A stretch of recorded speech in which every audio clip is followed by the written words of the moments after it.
Hidden in the mist-covered mountains of Transylvania lies a story that most people have never heard.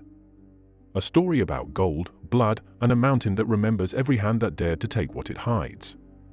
Beneath the quiet forests and the green slopes of Romania's Apennine Mountains, there is a labyrinth of tunnels. Ancient, cold, and dark. The Romans built them almost 2,000 years ago. And they built them for one reason: gold.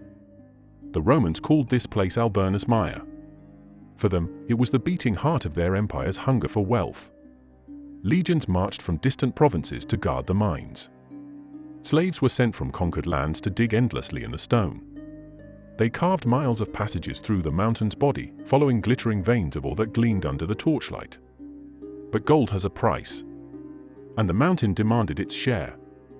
Thousands of miners died below the surface. Some from gas, some from collapses, some simply vanished into the dark tunnels and were never seen again. Their bodies were never recovered. The locals still say the mountain took them. The Romans feared the mountain as much as they needed it. They believed it was alive. They offered sacrifices before every new shaft was opened. They poured wine and blood into the cracks of the rock. Inscriptions carved into the stone asked the gods to forgive the greed of man. In one of those inscriptions, a miner writes that he heard the earth whisper. He wrote that the mountain's heart beats when the sun goes down. Over time, the mining site grew into a living Roman colony.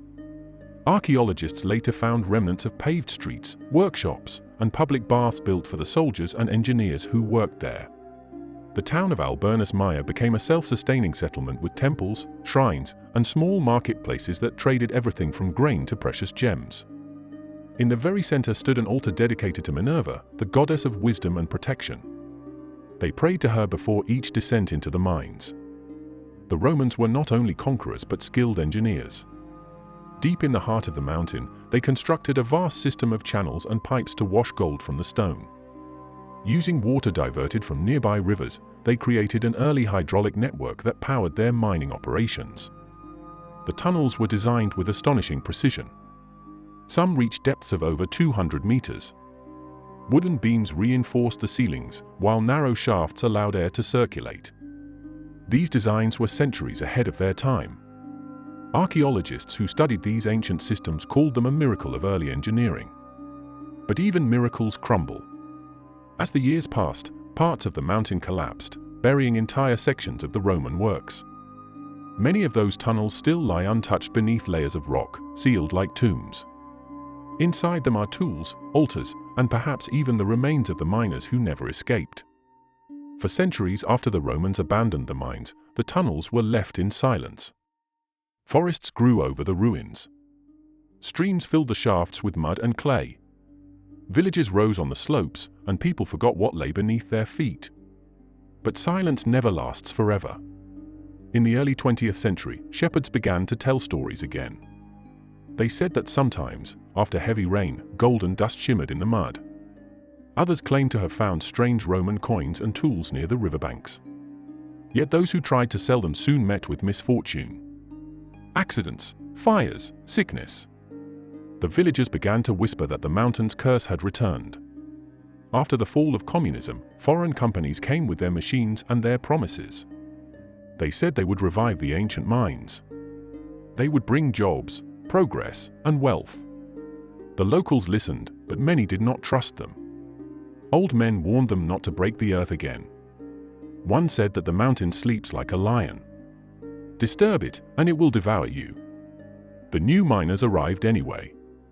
They drilled into the old tunnels, but strange things began to happen almost immediately. Landslides swallowed equipment. Water in the wells turned red. The air filled with an iron smell that made people dizzy. At night, workers heard strange echoes. Some said it sounded like chanting from deep below. One engineer quit after he claimed to have seen lights moving underground. He said it looked like torches carried by invisible hands. When he told his supervisors, they laughed. But he never went back to the site. A week later, his truck slid off a mountain road and fell into the valley. Historians arrived to study the ancient remains. They uncovered Roman temples, altars, and even wax tablets with names and prayers. Many of these messages were written by miners begging the gods to let them return home alive. Some of the tablets mention a spirit of the mountain, a guardian that punishes greed. They called it Dea Montana, the mountain goddess. Scientists dismissed these stories as superstition, but the locals never forgot. They believed that Dea Montana still watches over the gold buried in her veins. They say she brings wealth only to those who respect her. Those who do not lose everything. As the years passed, protests grew. Environmentalists warned that the new mining project would destroy the landscape. The mountain would be hollowed out completely. The company insisted it would bring modern prosperity. But people began to disappear. One activist who fought to protect the mountain was found drowned in a nearby river. The case was never solved. Another man who had tried to smuggle artifacts out of the tunnels died of poisoning. No one knew how. Then came the storm. It lasted 3 days. When it ended, part of the mountain had collapsed. Entire sections of the mining site were buried under tons of rock. The machines were crushed. When rescuers went in, they found tunnels filled with gold-colored mud that shimmered under their lights. The locals said the mountain had closed itself again. The government stopped the project. The investors left. The villagers returned to their quiet lives. But strange things continued. The river stayed red. The nights were unnaturally silent. And sometimes, when the fog rolled down from the peaks, people heard low rumbling from under the ground. Archaeologists who later entered the collapsed tunnels discovered human bones mixed with Roman tools and helmets. They also found carvings that no one had ever seen before. Symbols that resembled eyes. One archaeologist said it looked as if the mountain itself had been watching. In the town museum, a small section is dedicated to these finds. Old coins, rusted picks, tiny statues of gods. The guide tells visitors not to touch the glass. He says that people who took even a fragment from the site came back months later, begging to return it. They said their homes echoed with strange knocking sounds. One woman said she dreamed every night of tunnels closing in around her. The curse of the Roman mines became a modern legend. Some call it coincidence. Others call it justice. But even now, the locals refuse to go near the old shafts after dark. They believe the mountain feeds on greed. That every attempt to steal from it adds another voice to the whispers beneath the soil. When the sun sets behind the peaks, the shadows stretch across the valley like fingers. The wind carries the faint smell of iron and smoke. The villagers shut their windows and pray. They know that the mountain never forgets. Some nights, travelers claim to see light flickering on the slopes. It looks like gold burning through the fog.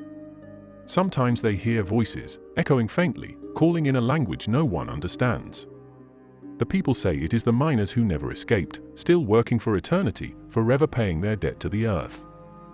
And so the gold of Transylvania remains hidden, untouched, waiting. Some say the treasure is real, buried deep under the mountain in sealed Roman vaults.